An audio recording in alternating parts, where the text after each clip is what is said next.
Hi, everybody. I'm Leela Fernandes, Director of the Jackson School of International Studies. I'm delighted to be here today on behalf of the Jackson School of International Studies and home to the Sephardic Studies program in the Stroum Center for Jewish Studies. I'd like to welcome all of you to the 8th Annual Ladino Day here at the University of Washington. It's the first virtual Ladino Day at the University of Washington, and I'm happy to say it's the first and definitely not the last of my Ladino Days at the University of Washington. I think as we begin this program, it's useful to think about the fact that this year's theme, Revolutionizing Ladino from the printing press to the smartphone, is particularly appropriate as much of our scholarship, teaching, and socialization takes place virtually. Within the Jackson School, the Stroum Center for Jewish Studies, the Sephardic Studies program has led the way with virtual programming, along with the Stroum Center for Jewish Studies. And such work basically ensures that the public remains connected to these communities even while we remain physically apart. Our UW Sephardic Studies program is also emerging as a leader in digital scholarship related to Ladino archival materials and in documenting Sephardic culture online. The Sephardic Studies digital collection, one of the largest collections of Ladino books anywhere in the world, is entering in its final phase of development this year. The program also recently launched 2 major digital exhibitions, one about Sephardic life cycle customs, and another about the importance of Turkish music in the homes of Seattle Sephardic Jews. I'm also really delighted to say that we also have a record number of Sephardic Studies students in the Jewish Studies Graduate Fellowship cohort this year, and their research focuses on converso genealogy, mapping Turkish immigration to Seattle, and applying machine learning technology to Ladino newspapers. I think that when I look at a program like Sephardic Studies, I think it's clear to me that a program like this really shows and exemplifies why interdisciplinary scholarship in the Jackson School matters. The particular approach the Jackson School takes to international studies is one that values the depth of cultural understanding. We believe that without cultural understanding, you cannot really have an effective approach to learning and teaching about international studies. And I think this program is a fine and perhaps a model example of why that matters, and also why such an approach then has the effect of both deepening and broadening our understanding of public engagement. And I think, again, today's event shows us that. So without further ado, I'd like to introduce my colleague, Devin Naar. He'll be kicking off the program today. Professor Naar is the Isaac Alhadeff Professor in Sephardic Studies and Associate Professor in the Department of History, as well as faculty in the Stroum Center for Jewish Studies and the Jackson School. Through Professor Naar's efforts here, the University of Washington has become a premier center in the field of Sephardic studies. Previously, he was a Fulbright Scholar in Greece, and he's the author of Jewish Salonika, Between the Ottoman Empire and Modern Greece, a book which won both a National Jewish Book Award in 2016, as well as an award for the best book in the field of modern Greek studies in 2017. His new book project focuses on Sephardic Jews in the United States and the encounters with immigration laws and American conceptions of race, again, showing the absolute critical ways in which a program like this connects to so many global and contemporary issues. And he also focuses in this book on the ways in which this community of Sephardic Jews engage in efforts to forge new communities from New York to Seattle and beyond. It sounds like a terrific project, Devin, and I'm looking forward to hearing more about it. So with that introduction, I'll turn it over to you, Devin, and thank you so much for organizing this wonderful event. Great, thank you very much, Leela.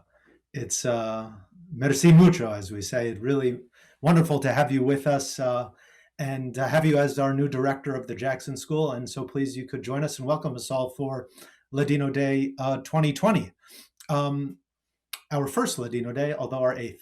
I'd like to begin by expressing gratitude to all those who have made this program possible, including the University of Washington Stroum Center for Jewish Studies staff, Director Noam Pianco, Associate Director Sarah Zadis Rosen, Events and Outreach Manager Emily Thompson, Communications Manager Kara Schoonmacher, Student Engagement Director Lauren Kurland, and Events Assistant Rosa Lasley, And a special extra thank you to our Sephardic Studies Program Assistant Director, McKenna Mezestrano. Merci mucho, McKenna, for all of your hard work and leadership in making today possible. I'd also like to take a moment to thank some of our co-sponsors here at the University of Washington and beyond, the departments of Anthropology, Linguistics, Spanish and Portuguese Studies, Near Eastern Languages and Civilizations, specifically the Turkish and Ottoman Studies program, as well as our community partners, Congregation Ezra Besarot, Sephardic Bikor Holim, the Seattle Sephardic Network, the Turkish American Cultural Association of Washington State. All of those are local organizations here, but we're also thrilled to have partnerships this year with the Sephardic Jewish Brotherhood of America in New York, and also assistance in promoting the program from Casa Sefarad in Madrid and the Centro Cultural Sefarad in Buenos Aires. And many of these programs have also developed really important digital initiatives on their own, from the Brotherhood's Digital Academy to the Buenos Aires-based weekly programs in Ladino called Encontros de Alhad. You should check those out online, and you'll be in for a treat with all those initiatives as well. Finally, a special thank you to our UW Sephardic Studies program supporters, especially the members of our Founders Circle, the Isaac Alhadeff Foundation, and the Lucy Benveniste Cavish Endowed Fund for Sephardic Studies. Lucy, de Bedicha Memoria, was a beloved member of our community here in Seattle.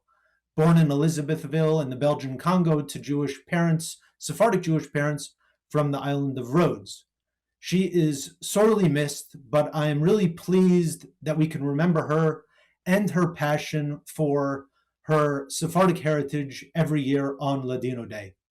We've just come to the 5th anniversary of her passing, which took place 2 weeks before Ladino Day in 2015. And it was also on that day in 2015, on Ladino Day, that something else happened, and I just must mention it, which is I delivered the opening remarks for Ladino Day, and then I ran off the stage and off of campus to the hospital as my spouse, Andrea, had gone into labor. And some hours later, we welcomed our first child, a Ladino Day baby, Vidal, who, it's hard to believe, mashallah, he's turning 5 years old. Vidalico, I think he's on Zoom upstairs, I think. Vidalico, hijo querido, salud y beraja, que tengas años muchos y buenos. So Ladino Day has a lot of symbolism for us all. Really, it brings us de la fascia hasta la mortaja. The entire life cycle is encapsulated in the day. We also have some other good news, and that is that I'm thrilled to announce that we are creating a new Sephardic Studies public engagement initiative to honor Hazzan Isaac Azuz, in honor of his 90th birthday. For those of you who may not know, Hazzan Azuz is a world-renowned leader in the Sephardic community in Seattle, an expert in Sephardic and Ladino music and liturgy, and I consider Hazzan Azuz a teacher and inspiration for me personally, as well as one of our first collaborators with Sephardic Studies at UW, providing us with a lot of the books that we've digitized and other really important historical and archival materials.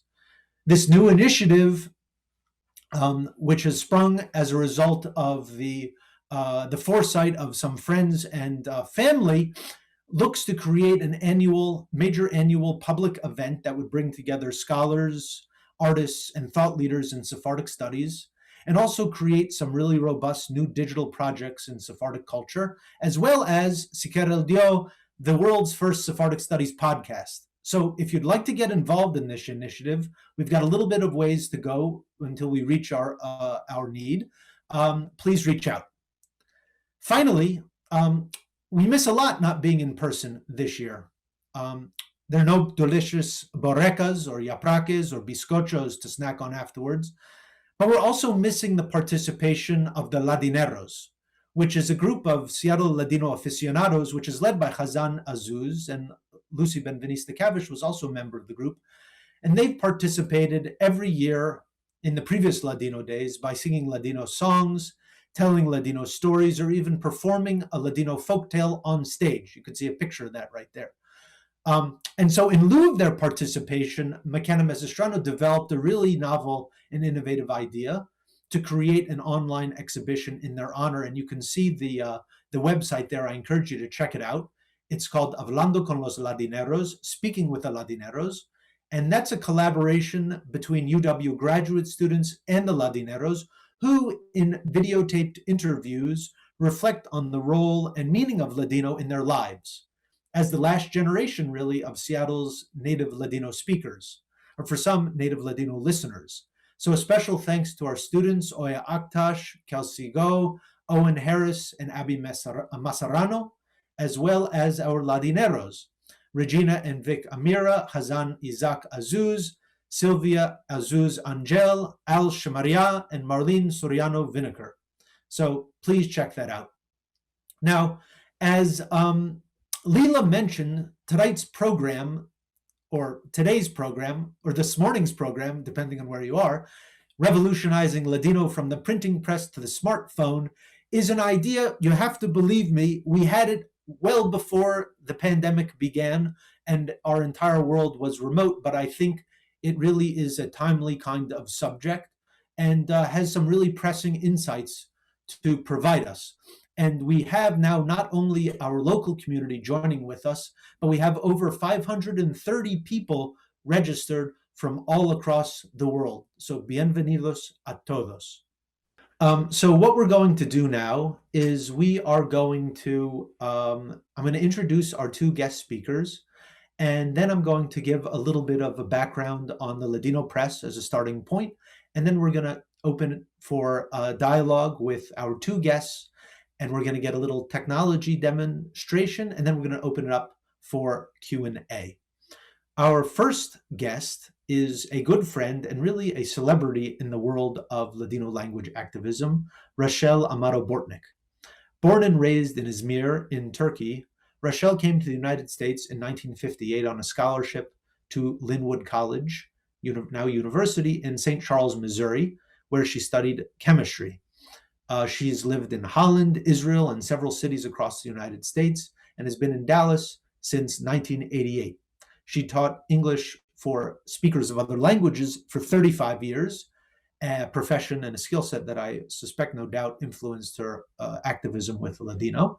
And in the San Francisco Bay Area, she founded and led the Ladino speaking club Los Amigos Sefaradis, and was featured in a documentary film, Trees Cry for Rain, a Sephardic Journey. In 1999, she founded Ladinokomunita, an online Ladino correspondence group, which has 1,500 members worldwide. And we'll speak to Rachel about her trajectory and especially her work with Ladinokomunita. Then we'll be speaking with Carlos Yebra, who will speak about the transition and the revolution from the internet to the smartphone.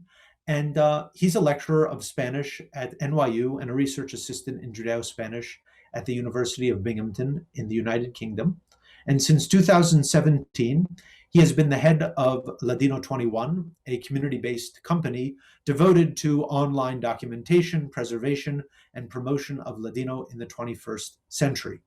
In 2019, he helped to create, launch, and promote the first ever Ladino language learning course with uTalk, and now making Ladino one of the 150 languages you can begin to learn on your computer or on your smartphone with this app, uTalk. So at the end, we'll get this little demo, and we're going to try to save some time for questions. Please note that this program is being recorded, and you'll get a link sent out to everybody, all those who registered.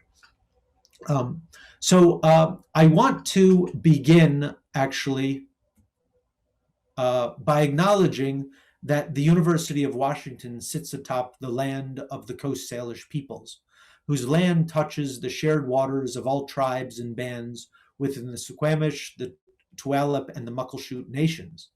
And there's an added layer to this land acknowledgement because it's really connected, perhaps unexpectedly, to our story today. 1492 marks the beginning of the European conquest of the Americas, but it also marks the expulsion of the Jews from Spain. And in fact, assets that were stolen from Jews by the Spanish crown were actually used by Columbus to fund his expeditions that brought him to the Americas. So these stories are actually interconnected. connected. And here you can see a map of some of the places to which Jews settled in the wake of the expulsion from 1492, as well as other Jewish communities in the vast expanse of the Ottoman Empire, just to give you a sense of the geography there. Many of the Jews who were expelled from Spain traversed the Mediterranean, and having settled in the Ottoman Empire, they were essentially welcomed by the Sultan, by the Caliph of the Sunni Muslim community. And thus, the Sephardic Jewish story, as a diaspora story, as a story of dispersion, begins. And the Ladino language develops over the generations through the fusion of languages spoken by Jews in the Iberian Peninsula, especially Castilian, as well as Hebrew and Aramaic, in addition to Turkish, Arabic, Greek, Italian, French. Some call the language Judeo-Spanish, but I think that doesn't really capture the full breadth of the language. It's really a Hispano-Jewish, Ottoman, Balkan, Pan-Mediterranean language, but that's a little bit hard to say in one breath. So some people just call it Ladino or Judeo-Spanish. Now, in terms of today's conversation about technologies of communication, thinking about the printing press, the printing press was established just some decades before the expulsion of 1492. Remember Gutenberg's Bible, printed with movable type around 1440? Well, by the end of the century, the printing press had spread from Mainz to about 200 cities by the end of the 15th century. And did you know that the first printing press in the Ottoman Empire was established in Istanbul, in Constantinople, actually by Jewish refugees from Spain? So the first book published in the entire Muslim world, essentially, was actually a Hebrew language book published in Istanbul in 1493 by David and Shemuel ibn Nachmias, and it was a Jewish code of law. And that book was followed by the first Ladino book published in 1515. It was a guide to kashrut, to the Jewish dietary laws, and essentially early Ladino books were guides to help a refugee people, many of whom had been subjected to forced conversions to Catholicism in Spain. These books helped them reorient themselves and reestablish their moorings as Jews in the realm of the Ottoman Empire in this Spanish-based language that was their own. Now, I don't want to tell you a whole history about Ladino books, but I do want to mention that we don't know a lot about actually Ladino book publishing, largely because the sources are not readily available. And that's been one of our main initiatives here in the Sephardic Studies program at the University of Washington, is to try to shed some light on Ladino publishing and on the Ladino language, the written record of Ladino. So it's documented that there are probably about 4,000 Ladino titles that have been published in the history of the Ladino-speaking people over the last 500 years. Here in Seattle, we've been able to gather about 400 of these unique titles. We've digitized them, and they're going up online. So if you'd like to see what a Ladino book looks like, you can go and check out those texts on our Sephardic Studies website. Now, if printed books transformed our world, bringing information, knowledge, ideas available at our fingertips, more readily transported and reproduced, newspapers, which really exploded in the 19th century, they brought about yet another revolution in communication, a transformation in socialization, capitalism, political formation, and further democratized and made accessible information. Books were to be kept for libraries, presumably, but newspapers and other ephemera, like this flyer here, well, they were ephemeral. They weren't necessarily to be kept forever. So those traces that we have are so very important. And here, I love this document from Izmir in the 1870s because it shows the languages of the Ottoman Empire. We have Ladino written in Hebrew script in the middle here. It's basically for a fundraiser for the Jewish hospital. We have Ottoman Turkish and Arabic script. We have French. We have Greek. And we have Armenian, showing that this is a Jewish philanthropic endeavor, but it is something to which all of the communities of the empire are invested in. And indeed, it is in Izmir where the first Ladino newspapers are published. And they come with other new technologies in the 19th century, like the steamship, the railroad, the post, the telegraph. And they also emerge in a very specific political context. during the Tanzimat, the era of Ottoman administrative reform, state centralization, that brought new rights and duties and developed the concept of citizenship, of nationalism, and of politics to the residents of the empire as for communities and countries all across the world. So the first Ottoman Turkish newspaper was established in the 1830s. Other communities of Ottoman residents, such as Armenians, they began publishing outside of the Ottoman Empire. Already the first Armenian newspaper was published in Chennai in India in 1794. And it's here in this international and transnational context that we see the first Ladino newspapers published.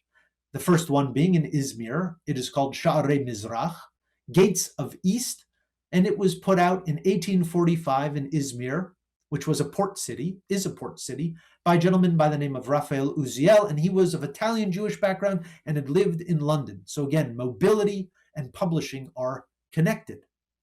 But these were just a few of the Ladino newspapers that were published.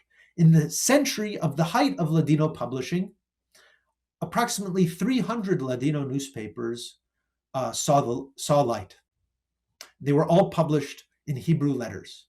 And they sprung up especially in the major port cities of the Ottoman Empire, Salonika, Istanbul, and Izmir, and you can see them represented here, as well as places beyond the borders of the empire, like Vienna, where there was less censorship, and there were a lot of Ladino and also Greek and Armenian publishing going on there at the time. Some of these newspapers lasted a very short period, just a few issues, and some of them lasted upwards of 60 years, like El Tiempo, the Times of Istanbul, which its editor, David Fresco, heralded as the new Bible of Ottoman Jewry. It really, these newspapers gained such central significance to the formation of the identities of Ladino-speaking Jews. And, Ladino-speaking Jews, like all their communities, were of many different minds and different political orientations. And you can see that reflected in the ideological differences of newspapers. And here I just brought you a sampling of newspapers from Salonika. La Acción, Action, it was a Zionist newspaper. Avanti, a socialist and later communist newspaper, means forward. El Pueblo, which was basically like a local community-based newspaper. Not only did they have all these different ideological trends that were being discussed and debated on the pages, but they brought news and politics, and they educated readers about history and religion and science, and they served as surrogates or sometimes supplements for actual formal schooling. Novels were serialized on the pages of the newspaper. Some had biting satire or included advice columns or cartoons, or here you can see a crossword puzzle. It's very difficult. If anybody wants to try to do this crossword puzzle, I got one clue, I think, right, so far. Very hard. Now, how did people encounter these newspapers? Now, this is a great image from National Geographic in 1916. You have to think about this. Newspapers were also people's livelihoods, the editors and the publishers. This is print capitalism, after all. And the editors of the newspaper, they used to complain bitterly when they would see images like this in the streets of their cities. Dozens of people listening to a single newspaper being read out loud in a public square, and then that newspaper getting passed along, and the editor's like, hey, if you like what you're reading in this newspaper, you got to buy the newspaper. Everybody needs to buy this newspaper, otherwise we could go out of business. And that was more often initially an aspiration rather than a reality, because there was a strong tradition of communal reading among Ottoman Jews at this time. But here you can see a cartoon demonstrating what individual reading of newspapers would look like. And you see these people, they're not wearing fezzes here. They're more like in the alla franca style, looking like more European. The European style of reading newspapers, you buy your own newspaper, you sit quietly, read your own newspaper. So there were these competing ways of engaging with newspaper culture in this part of the world at that time. Despite these different modes of engaging with newspapers, the circulations increased dramatically. So, for example, in Salonika at the end of the 19th century, there was one Ladino newspaper that had a circulation of 750 copies. Whereas about 20 years later, there were over half a dozen Ladino newspapers circulating just in Salonika with an estimated subscriber base of 25,000. just of Salonican newspapers. That's quite a lot. Now, Ladino newspapers were different from other newspapers of the era in some ways. Yes, Ladino newspapers did forge a sense of imagined community among various readers over a vast variety of geographic stretches. And you can see here all the different places that there were subscribers to Ladino newspapers. And notice here, this is for a New York newspaper. Seattle is listed at the very top here, and the correspondent is a gentleman named Chaim Leon. But the one thing that Ladino newspapers did not do, which a lot of other newspapers did, was it did not imagine the creation of a Ladino speaking independent state or homeland. There was no real discussion of the creation of a Sephardistan. Many of the Ladino speaking Jews, even in the newspapers, thought that Ladino was not going to be the language of their people forever. Some of them internalized some of the negative attitudes about the language and thought, it's a mixed language, it's a bastard tongue. We really should be speaking a modern, a pure language, like the language of the state, Turkish, or Greek, or French, which was the language of European civilization, or Hebrew, which was the language of an anticipated future Jewish state. The real defenders of the Ladino language in the press at this time were actually socialists. They saw it as the language of the working people, the language of the proletariat. And there were also some cosmopolitan intellectuals who saw that the multiple components of Ladino as a real advantage in a transnational world.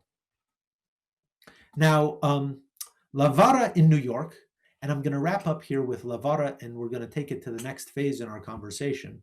Lavara in New York was the last of the Ladino newspapers published in the Hebrew alphabet. And what's really fascinating about this text is that, about this newspaper, is that it really, it had probably the highest circulation of any Ladino newspaper ever. It claims over 16,000 readers in 1928. And it is seeking to create an international Ladino community based in New York, with reach all across the world. But really, the Second World War decimated the Ladino-speaking communities. Salonika was destroyed, the island of Rhodes was destroyed, and many of the other communities that survived were under great pressures to adapt the languages of the societies in which they lived. Nationalism in this era was not friendly to multilingualism, not even in the United States. And perhaps it's no coincidence that we see a final plea in Lavara right before it closes in 1948. And it's a really fascinating quote. It's at the very end of the life of the Ladino press. It says, "It is clear that if we want to preserve the Sephardic youth so that they continue their interest in the destiny of their people and their devotion to the Jewish national and spiritual traditions, we must turn to the original source of Jewish vitality among the Sephardim, the Ladino language. We must make good use of Ladino to continue the great and noble Sephardic tradition, the customs and rituals of the Sephardim, and above all, to cultivate the solidarity among the Sephardim that today find themselves dispersed in the four corners of the world. It will be of great assistance for the preservation and progress of Sephardic Judaism in the United States." That call fell on deaf ears, and shortly thereafter, Lavara closed, and Ladino print culture, as it had been thriving for a century, essentially came to an end. There might be hope for a digital afterlife. And we're hoping for a new revolution. I'm happy to report that we've begun a new project with one of our UW graduate students, Ben E, in computer science, who's applying machine learning technology to render greater access to digitized Ladino newspapers. And in a way, we're trying to combat the algorithms of oppression, as scholars call it, the technological advances, the ways in which technological advances often keep cultures and languages that are not in the mainstream kept on the margins. We'd like to change that story.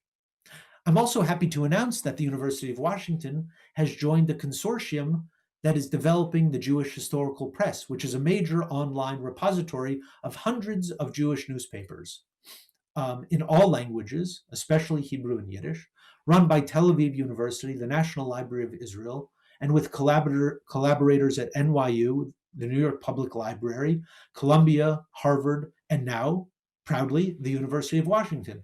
And we're working to expand the very important Ladino holdings to bring this culture, to bring this language to scholars, to the community, and to the public at large. We're hoping next to work on bringing Lavara into this database. Thinking about the digital revolution and how that has impacted Ladino culture, I'd now like to invite Rachel Amado Bortnick to join me for a conversation to speak about her trajectory and her pioneering work in bringing Ladino to the digital age. And it should be emphasized that, the Ladino press began in Izmir. It's fitting that the digital pioneer of Ladino should also be in Izmir, Leela. Bienvenida, Rachel. Merci mucho, querido Devin. I wish I had known all this years and years ago. Thank you so much for that wonderful introduction. I could listen to this for much longer, and I hope you will enlarge on that subject. That is so interesting. And every time I hear and every time I read something about the Ladino press and all the Ladino literature that exists, I say, why didn't we know about this when I was growing up? As you know, I grew up in a totally Ladino-speaking environment.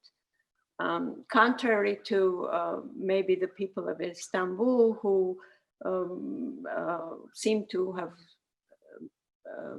let's say, valued the knowledge of French more and used it in their homes, we didn't do that in Izmir. I grew up in an area where most of the residents were Jewish, and to buy something from the grocery store or from the greengrocer or to have our shoes fixed, we would go and speak in what we call the Espanol, our language.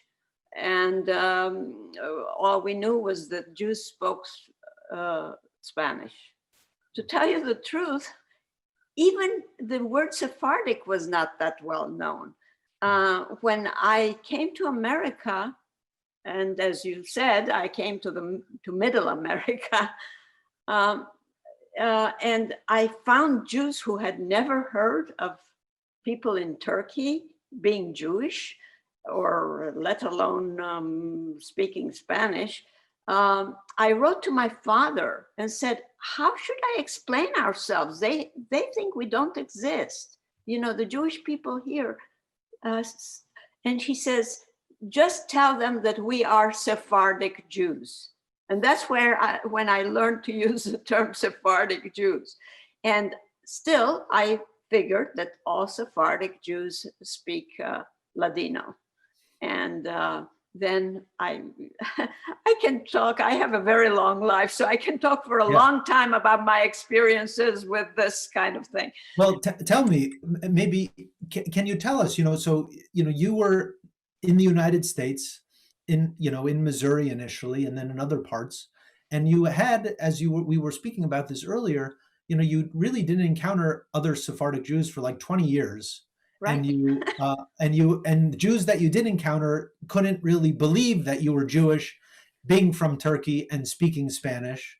Do you think that this kind of estrangement from your home and your family life and the language, your distance from it, and also this maybe need to kind of try to communicate or translate who you were to people who didn't understand. Do you think that influenced your desire to return to Ladino, to get more involved, to come back to, eventually some years later getting involved? I think that it is that. Yeah. I used to be very shy. I felt out of place in the United States. And so in any gathering, I wouldn't say anything, but it got me very angry that there was no validation of who I was.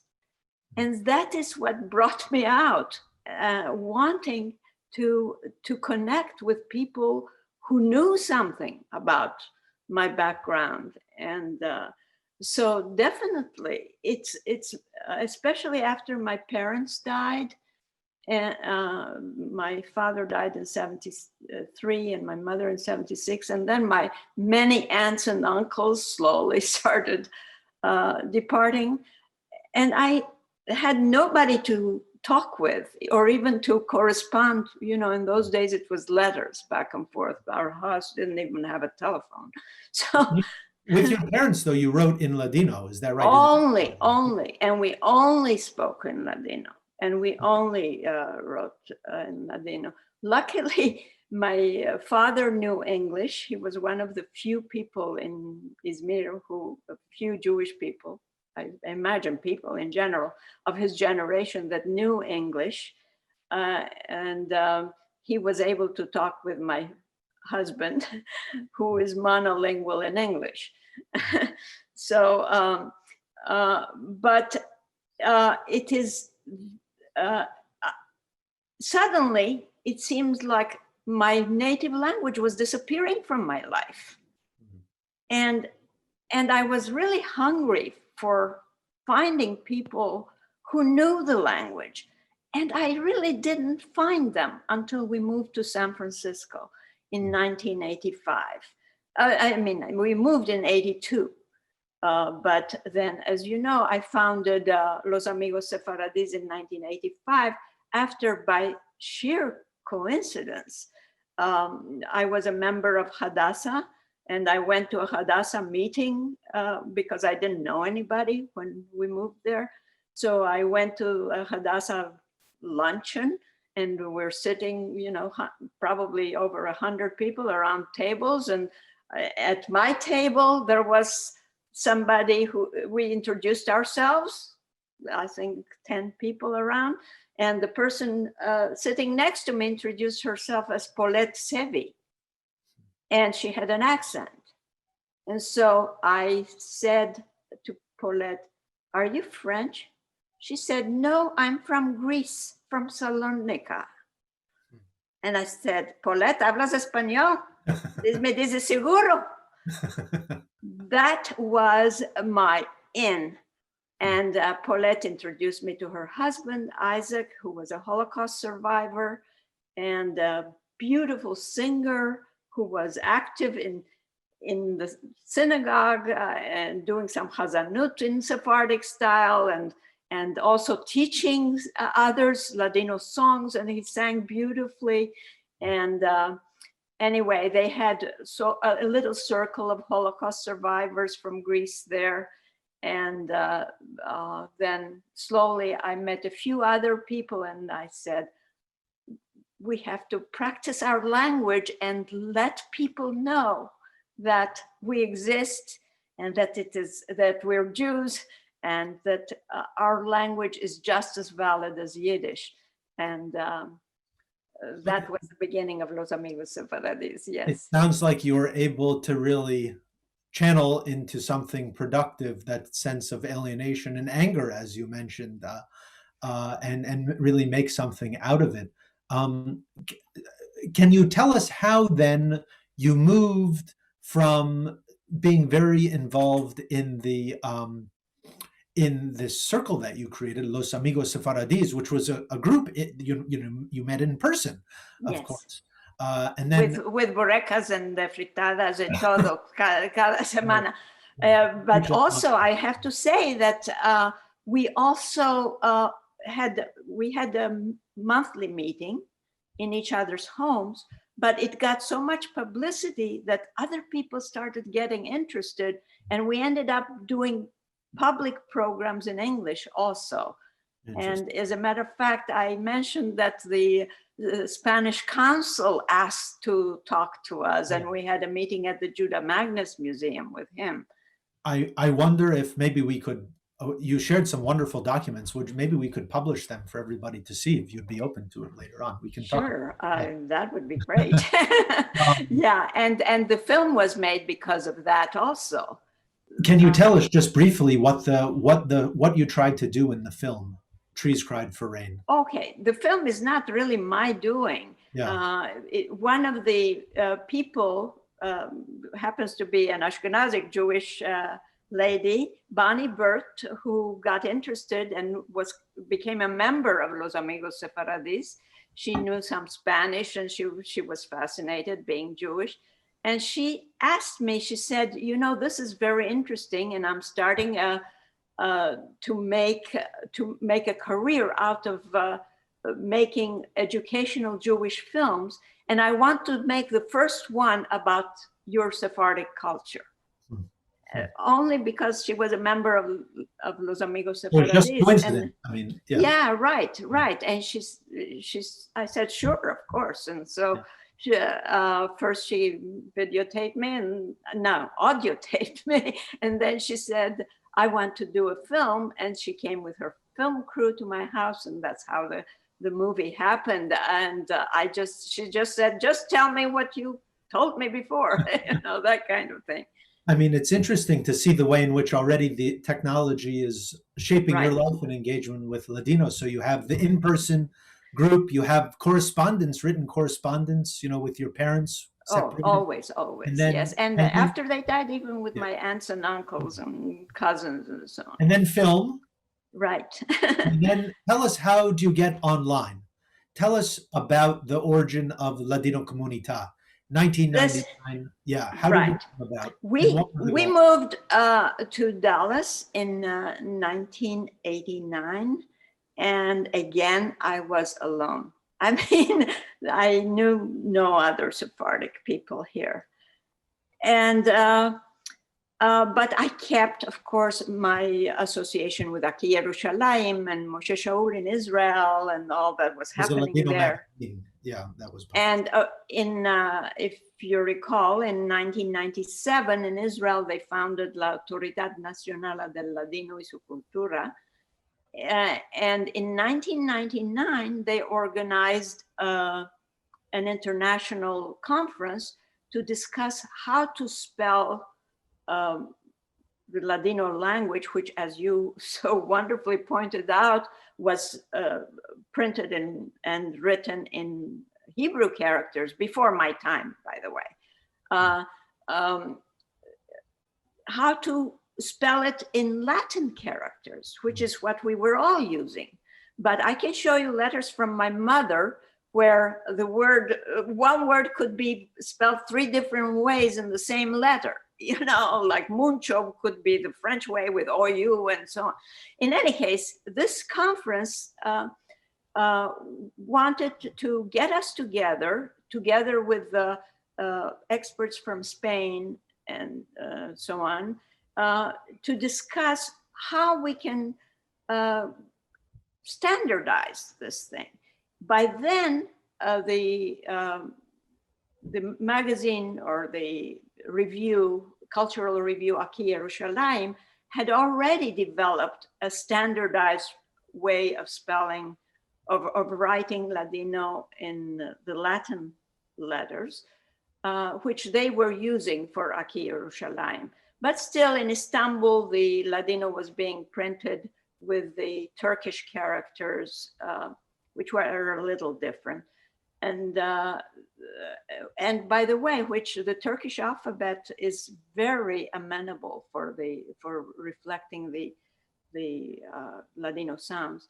And so in that conference, I sent you a picture also, which I was invited to be a moderator. Moshe Shaul, who was the vice president of the Autoridad Nacional and of course the editor of Aki Yerushalayim, in one of his talks said, now we have a new technology of the internet where we could form a correspondence group in which we can promote this standardized spelling, for which the attendees in the conference had voted to adopt the Aki Yerushalayim method, opposed, by the way, by the Spanish-speaking people who thought that we should spell it the Spanish way. Anyway, So when he said that, when he said that we should start an online group, I said, I had just gotten a computer shortly before then. And so I thought that was a great idea to start a correspondence group. So when I came back to Dallas, I asked some of the people I knew around the world, not in Dallas, who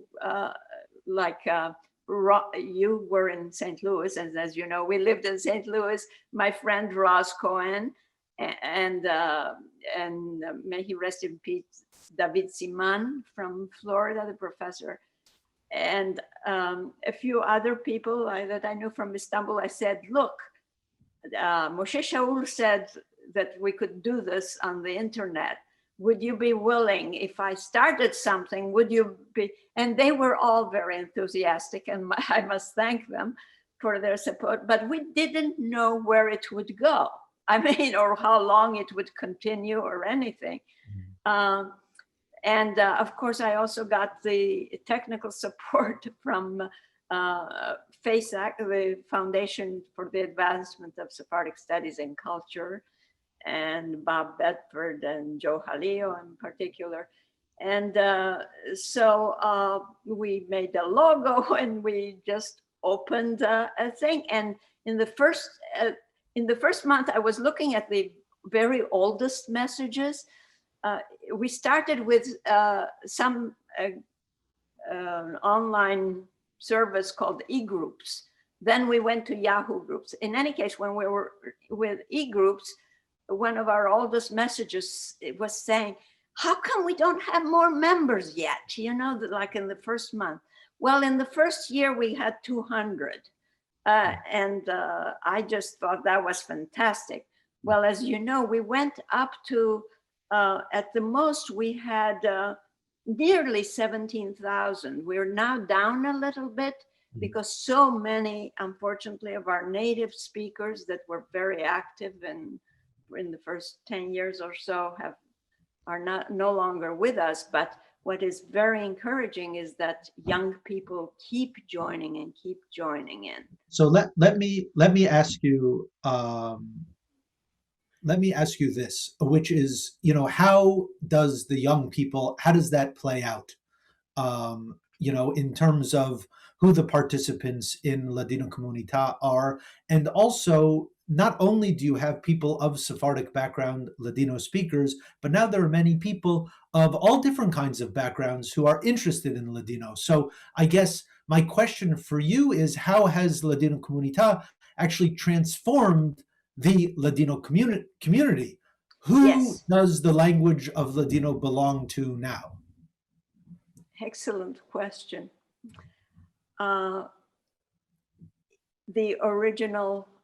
The first 10 years, it was mostly people like me. People all over the world. We had like 40 some countries. People hungry for connection with each other, to relive that Sephardic world of which they used to be a part. And that's what we called it, an online Sephardic community, a virtual Sephardic community that we had, transnational virtual Sephardic community. And we were all so happy because it was all our memories, and we recorded and we talked about and so on. But in the last, especially 5 years, 6 years or so, it's no longer a Sephardic community. It is about maybe a Sephardic community, but we have linguists, like you will have Carlos in a few minutes, and many, many Spanish speakers, native speakers of Spanish of all backgrounds that are interested. And of course, from Israel, the children, we have some, not as many as I'd like, from Turkey, but some. But the fact is that if you would ask me, which direction are we going?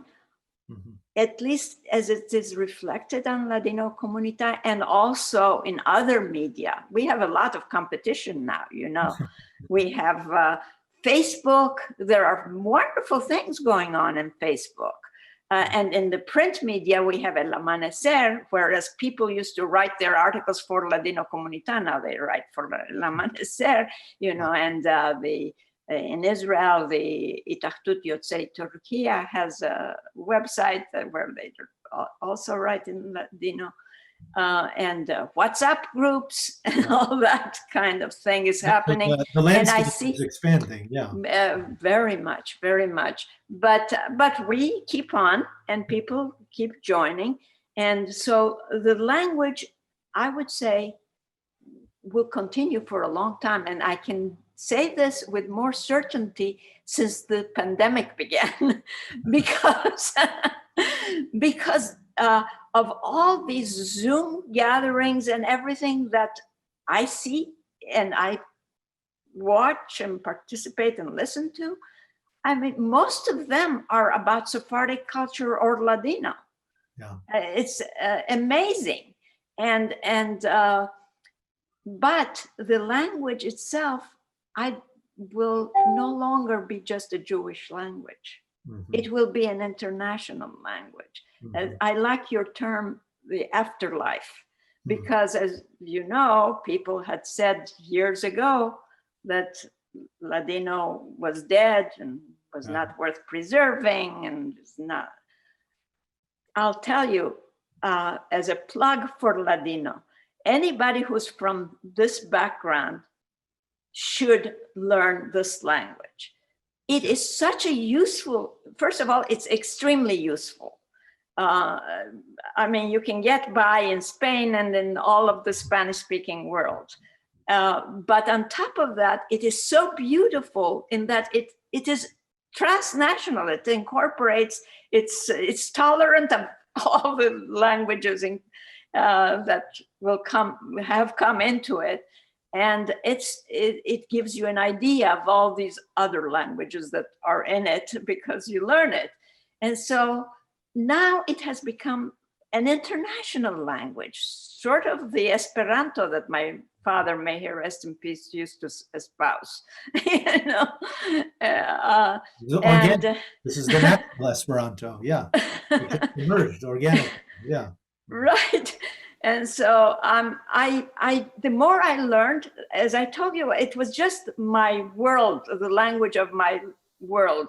I went to the Bene Berit primary school where the classroom instruction had to be in Turkish, but we played in Ladino with our friends, you know, from that world in which that was our language, but we really didn't know much about it, to the more I have been involved with it and have read in it and about it, the more I have fallen in love with this language. I think it is so beautiful, so useful, so beautiful sounding, and the emotions, the blessings at every other sentence. And it is just a language that's full of love and full of tolerance and full of love of life. I just love that language, and I every time I speak about it, I just want to encourage people to learn it. It doesn't matter what background you're from. Mashallah, wow, thank you for that endorsement. I hope everybody will come and get more involved in Ladino. I think you summarized it lovely, Rachel. Thank you. You know, very much for. And thank you for having me. This is a wonderful opportunity with so many people to do my pitch, so to speak. I'm going to now invite Carlos to join us, and you're going to come back in a few minutes for a. Yeah. Okay. Yes, okay. So I was involved in his project also. Right, yes. You're not going away exactly, because we're gonna hear you in a minute again. Okay, great. Thank you so much. Okay, Carlos, bienvenido. Que saber, caro Devin. Buena hora vengas. Bueno, un placer. Bueno, vamos a hablar en inglés. Okay, we're going to speak in English, actually, I think is the best way to do it. So I'd like for you, I'd like to really get you to show us this app that you created, so people out there can maybe get involved in thinking about how they can play some of these games and get learning a little bit of Ladino on their own. But could you begin by first telling us a little bit how you became aware of Ladino and how you decided to get involved in studying it and promoting it? Sure, this is a good story. I first encountered Ladino in 2014 in Israel. I was presenting my first book in Holocaust studies. And as part of this presentation, there was a bigger program with more activities involved. And there was a concert by Jasmine Levy, who I'm sure a lot of people know here, right? And she was performing this song called Adio Querida, which I'm sure many of you are familiar with, right? Goodbye, farewell, my love, basically. Yeah. Exactly. So when I first saw the lyrics, I said to myself, wait a minute, adio with an O and apostrophe at the end, querida with a K as opposed to QU in Spanish. This is some weird form of Spanish, right? That was my prejudice, my intuitive reaction. And where did you grow up, just so everybody knows? You grew up I was born and raised in Zaragoza, Spain, in the north, right? Close to France, exactly halfway between Madrid and Barcelona. And so then she started singing the song, and as I hear the chorus, as I listen to the chorus, she says, adio, adio, querida. And then she goes, no quiero la vida. I don't want this life, right? But she said, no quiero, with a K-E as opposed to Q-U-I-E in Spanish. So then again, I thought, kind of weird, kind of odd. And then she said, me la amargates tú, you embittered my life. But she said, me la amargates, as opposed to me la amargaste. So then the penny dropped, and I said to myself, well, this is a pattern. There's something going on here. So I asked one of the attendants at the concert, what is this kind of Spanish? And then that person said to me, well, no wonder that you're shocked, because this is not Spanish. This is a different language. It's Ladino. And that was the first time I ever heard about this language. And so then I came back to Spain, and I met up with my former philosophy teacher from high school. And he himself has expertise in Holocaust studies. So he said to me, how was your trip to Israel? I said, it was wonderful. And I came across this language called Ladino. Have you ever heard it?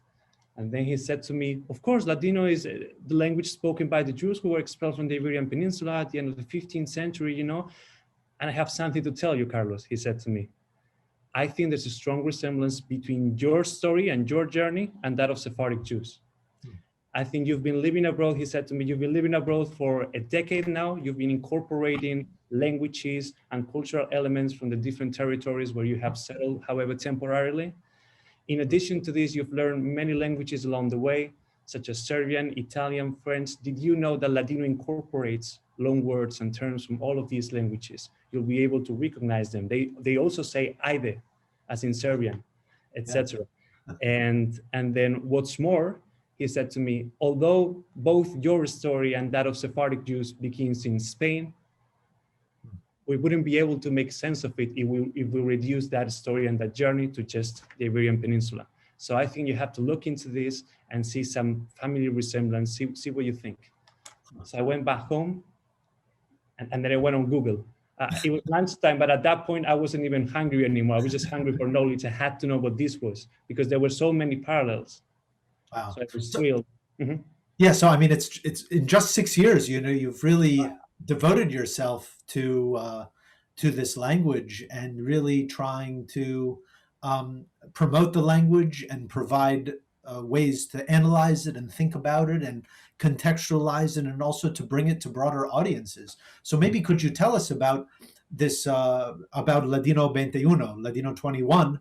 You know, it's an online initiative for the 21st century, and tell us, you know, a little bit about how you see Ladino 21, and you know, some terms that you use in your scholarship. This idea of the difference between an online community versus a digital homeland, and I'm really curious, you know, what you think a digital homeland is or could be. Sure. Let me just share my presentation. Can you all see the online communities versus digital homelands? So perfect.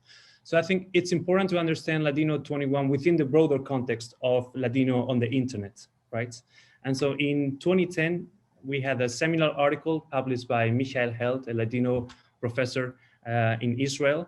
And then she spoke of digital homelands.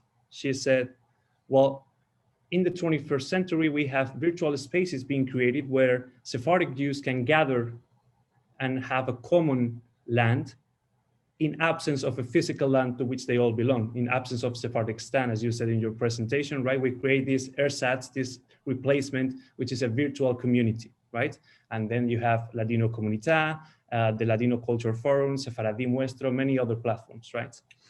But then, as Rachel said, in the last 5 or 6 years, there's been an explosion of online communities, so much so that I think now we need to distinguish between mere online communities and digital homelands. So what is the difference? Well, think about this. What is a community at the end of the day? A community is a group of people that come together and present themselves as such.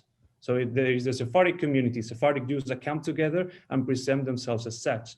There is the tennis community, the community of tennis players who come together and present themselves as such. The polyglot community, people who speak 2 or more languages come together, present themselves as such. By contrast, a home is much more than a community. A home entails a principle of identification, the articulation of affects, belongingness. Homes we feel are ours. Home, we say in English, is where the heart is. So that implies much more intimacy than just a mere community. Right? So in my research, I came up with 4 criteria that allow us to distinguish between a mere Sephardi online community and a Sephardi digital homeland. And so, in my opinion, there are 4 aspects that are crucial. The first one is this community needs to be partly Sephardi. It needs to have Sephardi members. It cannot be the case that I, alongside other Spaniards, decide to create a Sephardic community without Sephardic people, right? Because in the words of Nelson Mandela, that which is done for us without us is against us. So it has to be community-based. Second, it has to be Ladino mostly or Ladino only, because as you both said, Devin and Rachel, the Ladino language is such an important component of the Sephardi identity.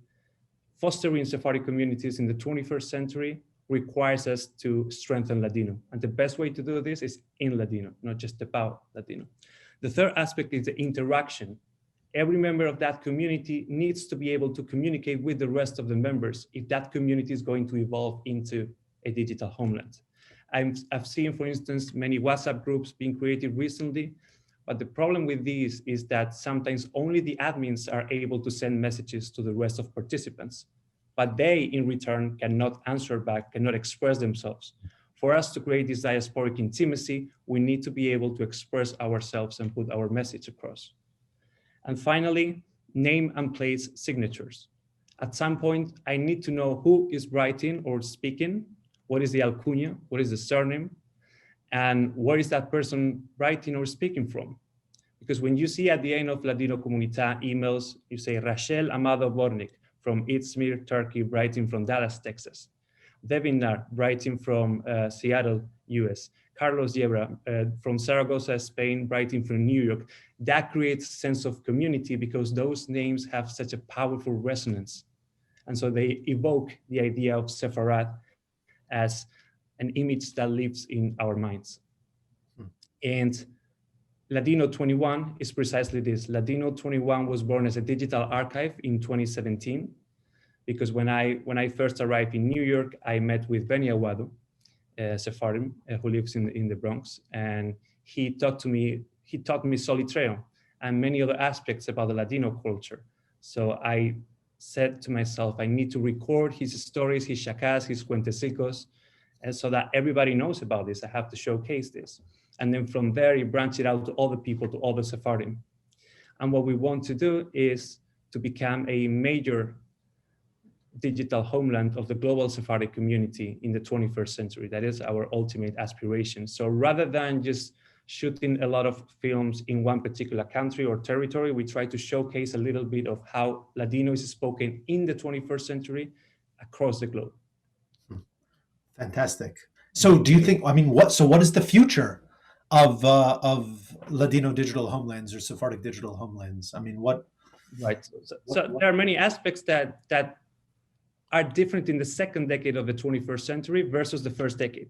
So for instance, in the first decade, there was a strong emphasis on the writing component, right? You see email lists, mostly mediated by writing, whereas now it's audiovisual content, most of the content that is consumed throughout the internet and produced is audiovisual content. So you see in the Sephardic Digital Academy or the Yeshiva Minhat Milena or Ladino 21 for that matter, they are all based on the audiovisual content.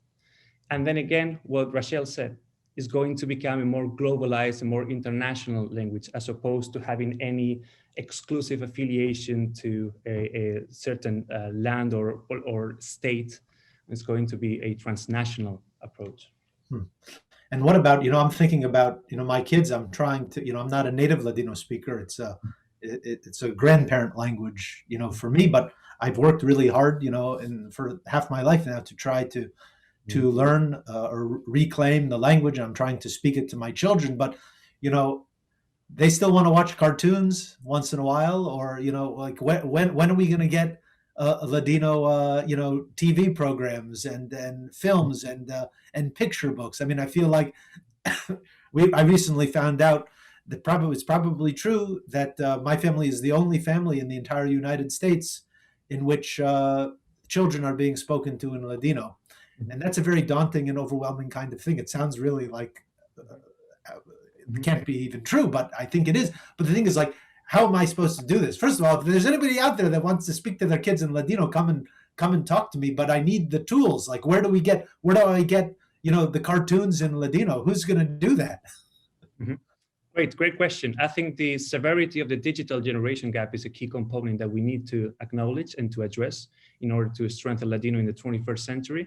And there are materials being produced for kids. For instance, Sara Aroeste is doing a wonderful job, right, with stories for kids in Ladino and materials, and also apps, also media that brings Ladino into the 21st century, because it's not what we want to show in Ladino 21 is a forward-looking perspective on Ladino. Ladino is not this relic of the past that is to be exoticized in a museum, but it's something that belongs in the 21st century. And we're just gonna have to use the tools of the 21st century to showcase Ladino. So the uTalk app, for instance, is based on pictures and sounds and something like cartoons, and it's addictive, is based on gamification, which has been proved to be psychologically conducive to a better cognition, more entertainment, etc. So tell us, I mean, I have Ladino, uTalk Ladino, and I play with my son Vidal, and he enjoys it. But, as you know, there are different ways of saying things in different dialects and everything like that.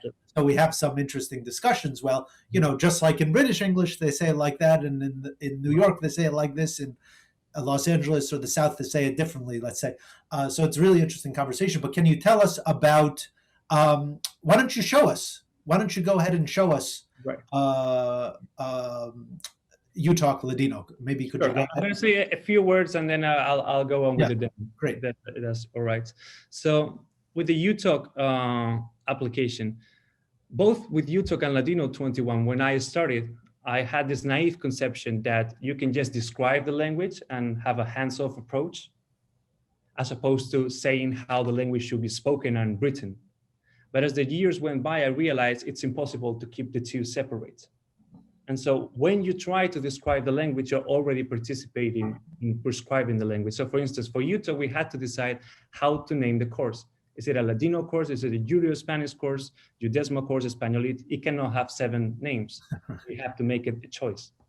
Then we had to choose an image to stand for the course. What is an image that represents Ladino? Is it a letter, like the K? Or is it a place in Salonika? Is it a synagogue in Toledo? So we chose an image from Izmir in this case, right? And then we had to choose recording voices. We had to choose 2 people whose first language is Ladino to go over the translation from our corpus and then record with their own voices every word and verify that translation as well. So again, you have to choose a certain accent because everybody speaks with an accent, with a certain intonation. So do we want an intonation from the US, from Greece, from Israel, from Turkey? What is the intonation that best represents Ladino? Again, have to make a choice. And finally, words. Again, because as Rachel said, because Ladino is much less standardized than languages such as Spanish or French, many times there are more than 1, 2, 3, even more than 5 possibilities of saying the same thing. It's the richness of the language, actually. Right. It's the richness and the beauty of the language, exactly. So how do you say discount in Ladino? Well, you can say desconto, but you can also say disconto. So which one you choose? Again, you have to make a choice. So one thing that we did for this course was looking on Ladinokomunita corpus, and then looking for the two possibilities for one word, for instance, and see which one was more frequent. And the one with more instances, that's the one we would choose for the purpose of this course. And then there were additional problems because uTalk has a corpus for English, and it applies that corpus for every language. So if you want to create a course on Swahili, you have to translate from English into Swahili every word of the corpus. So there are some words that do not apply to the Ladino culture. For instance, bobsleigh. Has anybody ever used the word bobsleigh in Ladino? No. But you have been commissioned to translate that word into Ladino. So again, you have to make a choice. How do you translate that? Well, I resorted to orality. I wanted to make the written word as close as possible to the way it sounds. So if you say bobsleigh, that sounds like B-O-B-S-L-A-I-J. So that's what it is, bobsleigh. This is done, for instance, a lot in Serbian when importing English word. So I took this page from the playbook of Eliezer Papo, for instance. He does this a lot with his creative use of Ladino. And so that's a little bit the background. And if you want, we can go ahead and show a little bit how it works. It should be mentioned that Rachel is one of the voices on uTalk Ladino, and also the other gentleman you mentioned, Benny Aguado. Yeah, both flew to London and recorded this course various times with their own voices. So many thanks to them. Terrific effort. So if you go to the app, can you all see the app on the screen? Yeah. Yeah. So you'll see something like this. And the link is on the. The link. Yeah. Sorry about that. No, it's fine. No, go ahead. It's. We use the first link, right? So when you use the first link, you go to this website. You have the free starter pack. And so this includes basic aspects of the course that are for free. You don't need to input any debit or credit card details, no subscription required, nothing. You just go to this website and choose the language Ladino, and it will ask you for some personal details.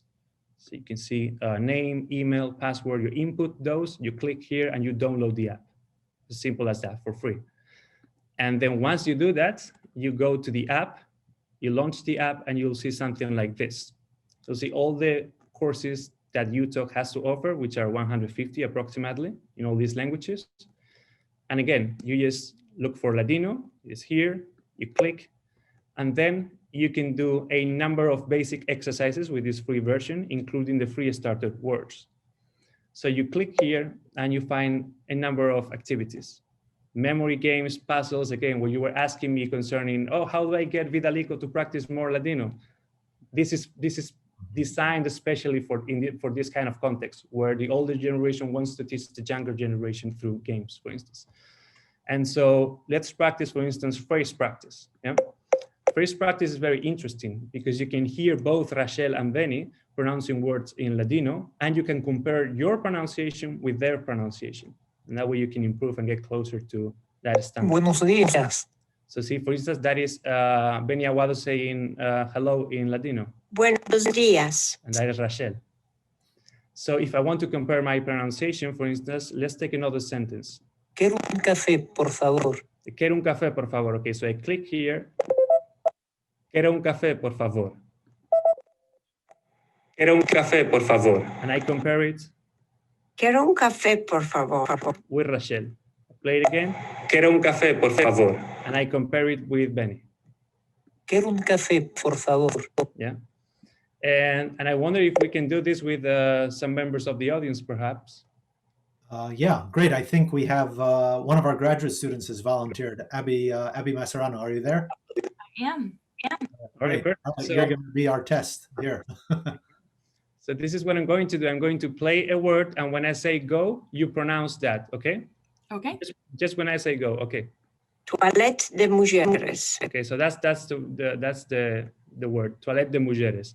Now I'm gonna say go, and you pronounce it as close as possible to Rachel's. Okay, go. Toilette de mujeres. That sounds really good. Toilette de mujeres.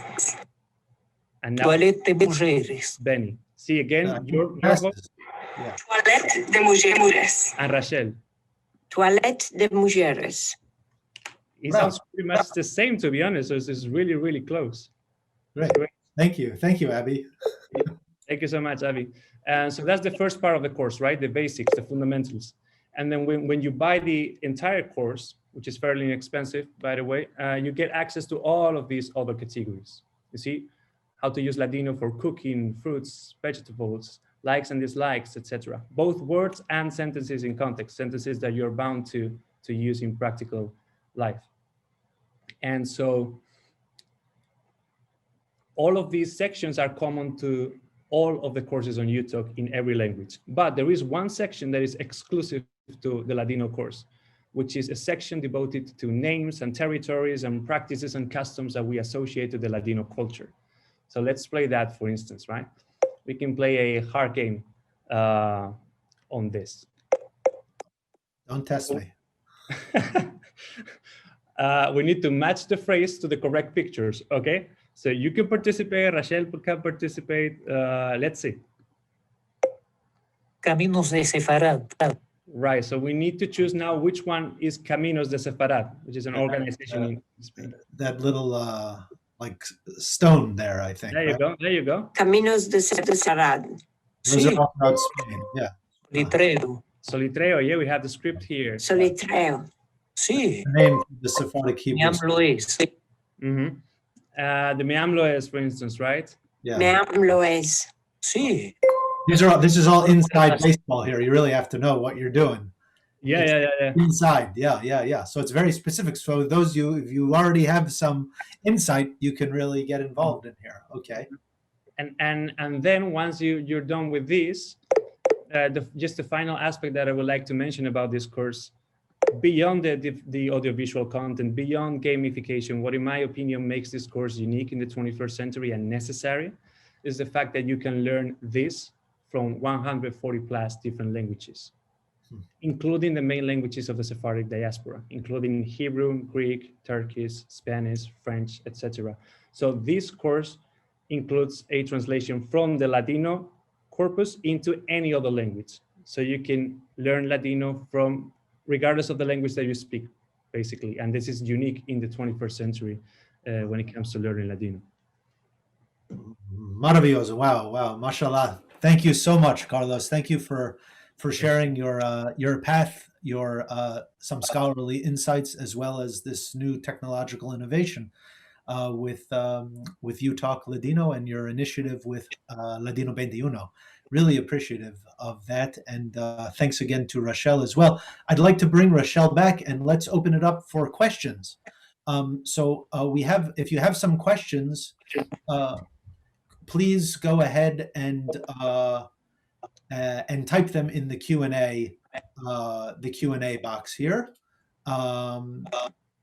Let's see here. Okay, I'm gonna read a few of these here. So we have a question from Mark Greenspan, who asks, what if I want to learn to read the literature?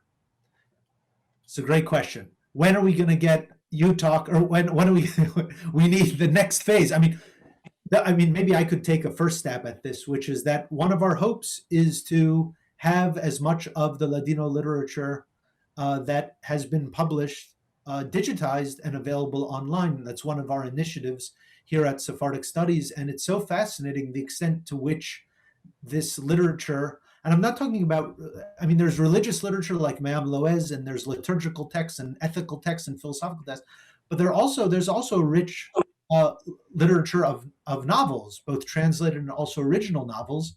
And it's so little known that the most prolific Ladino novelist, a guy by the name of Elia Carmona from Istanbul, he wrote about 40 novels. He doesn't even have an entry in Wikipedia. I mean, for me, that's a sign that, I mean, if you're not in Wikipedia, you don't even exist, essentially. So what we are embarking on, hopefully in collaboration with some scholars, will be to bring forward some of the Ladino novels that we hope to have up online in the original, in Ladino, in Hebrew script, in Rashi characters, and then translation into English with some introductions to help guide us through the Ladino literary tradition. I don't know, would you either like to add something to the question of literature? Me? Sure. Sure.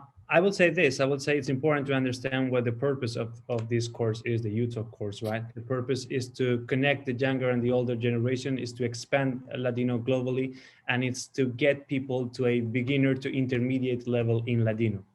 But it's not to get people to proficient Ladino or advanced Ladino or literature. That is a separate role. Yeah. And hopefully the universities hopefully can play that role, or at least ours, and hopefully others will join us. Yeah. Rachel, did you want to, Rachel? Yes, I want to say something, sort of answering some questions that I saw and what you're talking about altogether. There are two sides to this knowledge of Ladino. One is being able to speak it and communicate with it orally. And the other is to read the literature and so on. Now, there remains a lot of work to do to transcribe what was written in the Hebrew or Rashi characters into the Ladino text. Just transcribing, not translating, but transcribing it so that people who don't know that script can read it.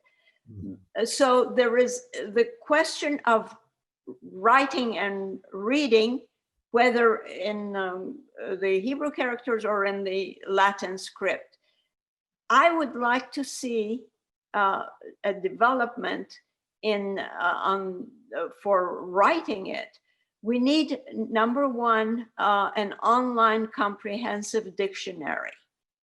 None exists, by the way. Everybody should know. We had one that was not comprehensive, but useful. Yes, sure. But unfortunately, we couldn't pay for it or something. Anyway, it's not on right now. So there has to be one.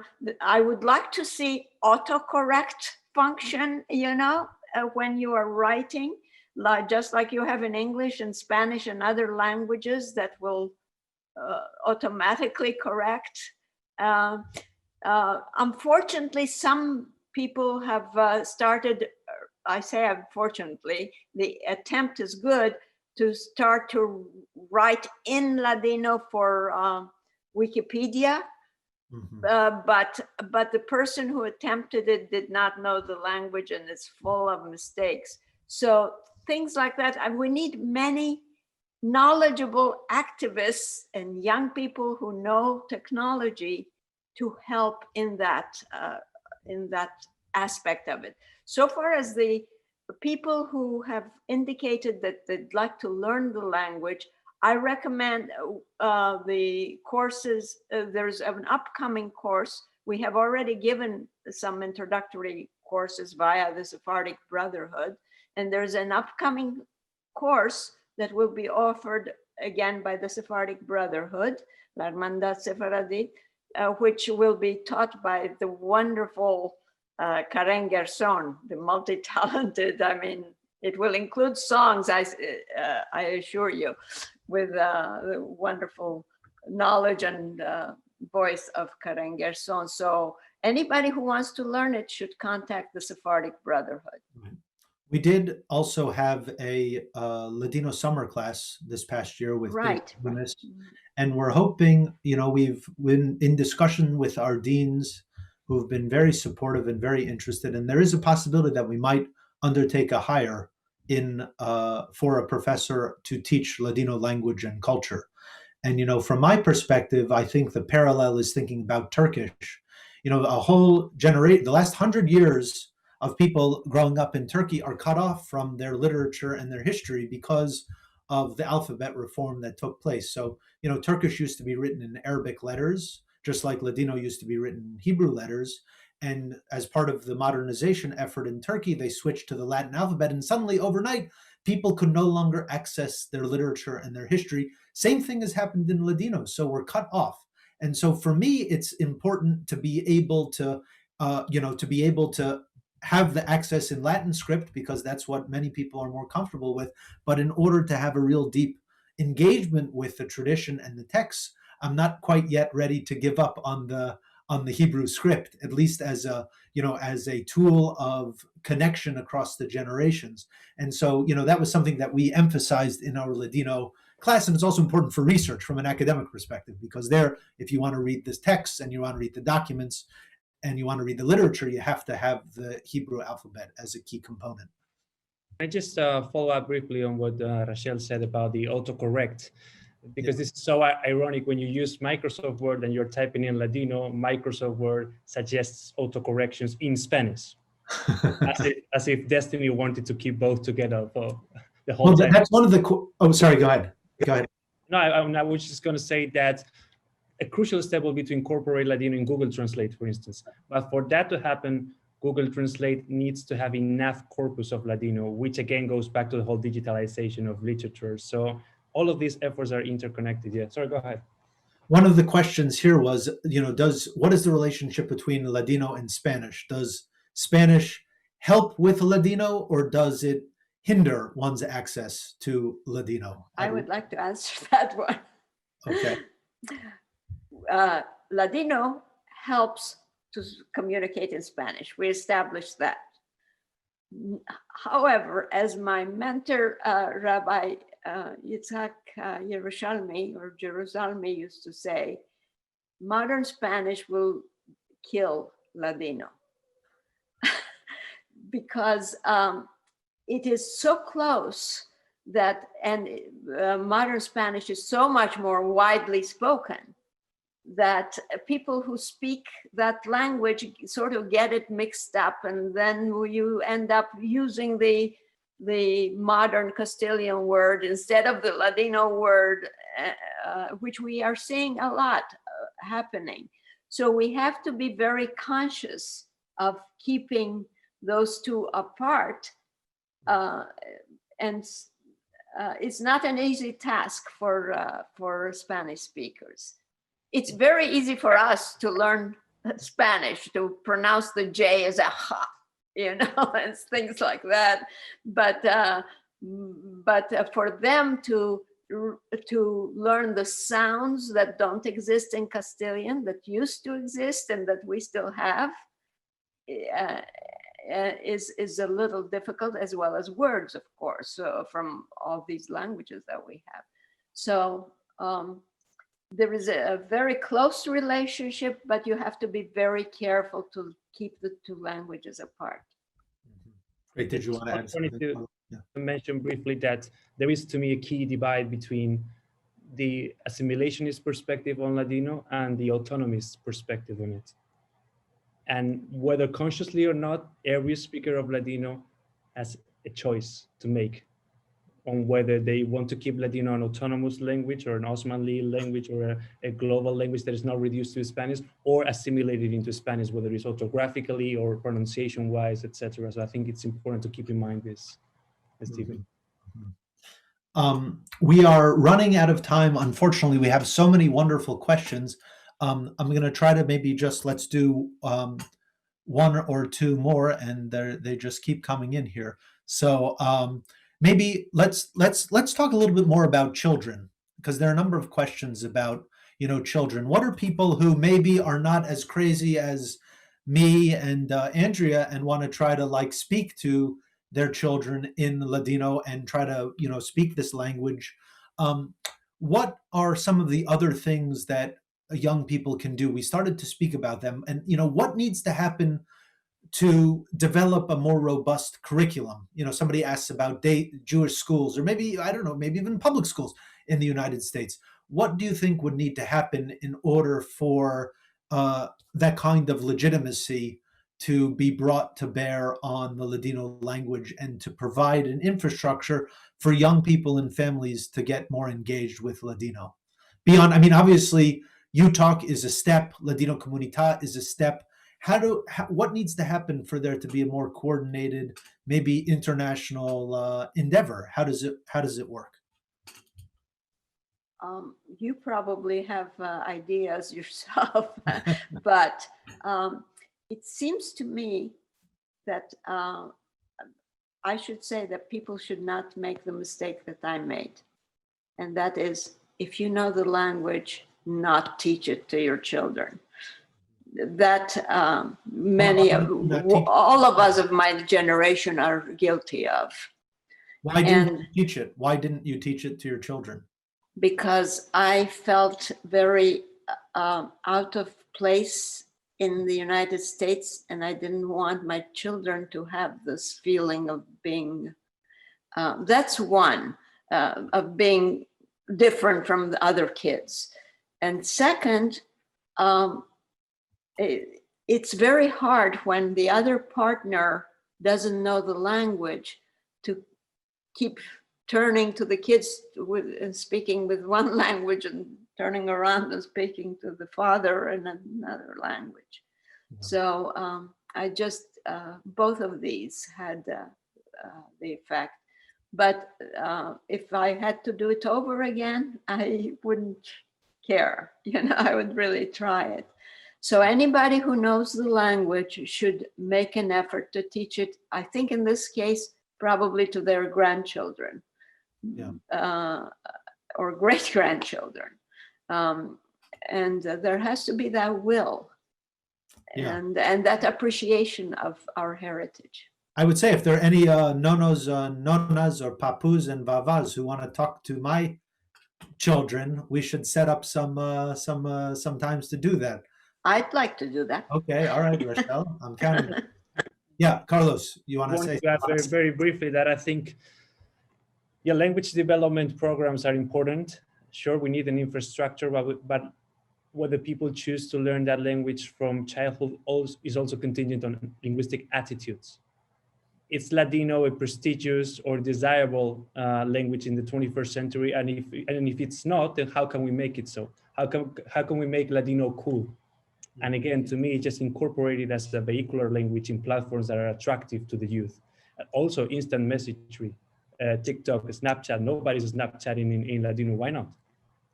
Right. Well, I think it goes back to this historic denigration of the language, a language that was a bastard tongue. I mean, in an era of nationalisms, everybody wanted their pure language, and maybe Ladino was ahead of the curve in a certain sense. Now the transnational trend is something that is very powerful and very potent. And I think, as Rachel said, thinking about the utility of the language. I mean, that's why I want my children to speak the language, not only because it's a heritage language for me and my family, and I'm the last generation to hear like native Ladino speakers in my family, but there's also utility of thinking about a world in which we are connected to our neighbors. We're not siphoned off. We're not excluded from each other, but this language can serve as a kind of a cultural bridge that will continually develop. I mean, new worlds will enter. It will have to be live and not petrified. Mm-hmm. So unfortunately, we are out of time for questions. We have so many more. I will try. Thank you. You continue to put a couple of questions in there. Thank you so much. Before we go, I want to make sure that I let you know about one or two other things that are coming up here, which is that, let me see here. We have, pardon, Carlos, were you going to say something? Mm-hmm. Oh, no. We have an upcoming event. Our next event, if you enjoyed this program, I hope you'll come back for a different theme with a wonderful new book talk, The Converso's Return by Dalia Candiotti, which is about representations of conversion and Sephardic history in contemporary literature and culture. It's a really fascinating book. I hope you will join us for that. And if you're interested in supporting our endeavors, I hope you might consider doing so. And finally, for our students, if you have concerns during these times of isolation, please reach out and go to letstalk.uw.edu. And finally, thank you for all of you for joining us, and a special thanks to our musafires, our esteemed guests, Rachel and Carlos. Thank you for the wonderful, stimulating conversation and for providing us with so much to think about and so much to continue to bring with us for future conversation. I invite anybody who's interested getting more involved in Sephardic studies or in Ladino or any aspect of any of what we've discussed to please be in touch with me. I would be thrilled to be in touch and to share and learn more together. Al vermos.